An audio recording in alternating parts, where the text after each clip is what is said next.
Bonjour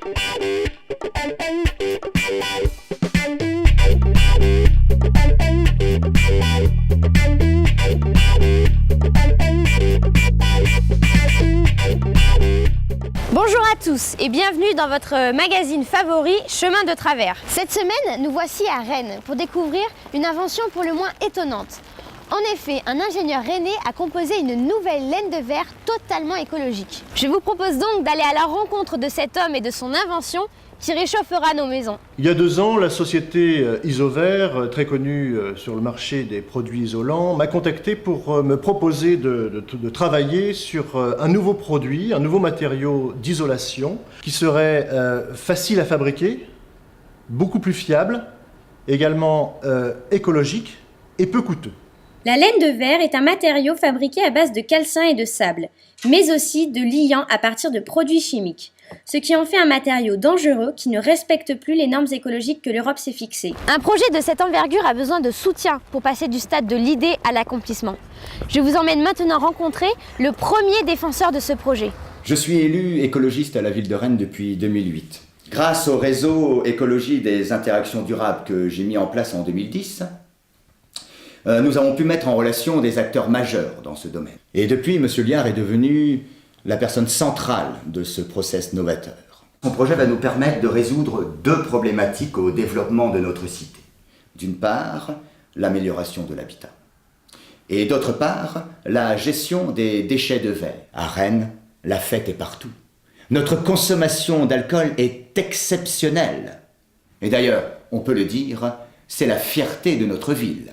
C'est ici, dans la rue de la Soif, que les Rennais se retrouvent chaque fin de semaine pour consommer de nombreux litres de bière, vodka, chouchen, lambic et autres alcools en tout genre.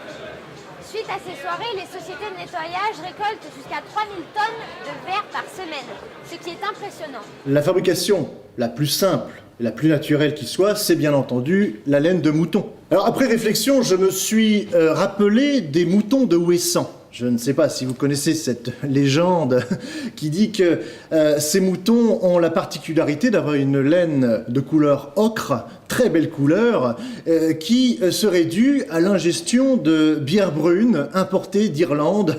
En superposant cette idée avec mon problème de laine de verre, je me suis rendu compte que la solution était là. Tout simplement, j'ai donc eu l'idée de faire manger du verre pilé à un mouton. Comme on peut le voir ici, le mouton, comme tous les ruminants, a un système digestif relativement complexe, composé de 4 compartiments. La salive, acide, ronge les éléments ingérés et les transforme en un suc gastrique extrêmement fluide. Ce fonctionnement permet donc au verre d'être rendu totalement inoffensif dans l'organisme du mouton. Pour obtenir une laine de verre efficace, il faut que celui-ci mange 5 kg de verre par jour au minimum, alterné bien sûr avec sa nourriture habituelle, à savoir le foin. Au bout de 3 mois de ce régime, le mouton fournit une laine compacte, filandreuse. Il faut savoir que la tonte s'effectue normalement tous les 6 mois.